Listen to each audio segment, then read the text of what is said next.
করি সকলে ভালো আছো।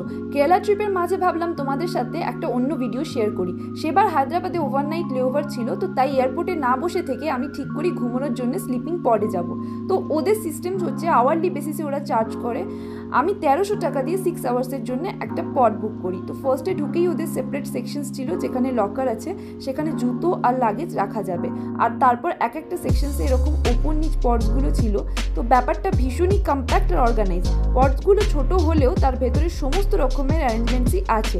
ওয়াশরুমটা অবশ্য সেপারেট, বাট বাকি সব কিছুই এই ছোট্ট এরিয়াটার মধ্যে ছিল। একটা হোটেল রুমে যত রকম ফেসিলিটিস হয় সবই এখানে অ্যাভেলেবেল। এই সুইচগুলো লাইট, এসি, টেম্পারেচার কন্ট্রোল করে। আর ফার্স্টে এরকম একটা কার্ড ইনসার্ট করার সেকশন ছিল, অনেকটা হোটেলের রুম কির মতন। সেটা ইনসার্ট করলে ইলেকট্রিক সাপ্লাইটা অন হবে। এই পডগুলোর মধ্যে ওরা বেডশিট, ব্ল্যাঙ্কেট, টাওয়াল সবই প্রোভাইড করেছিল। এছাড়া লকার আর জামা কাপড় রাখার হ্যাঙ্গারও ছিল।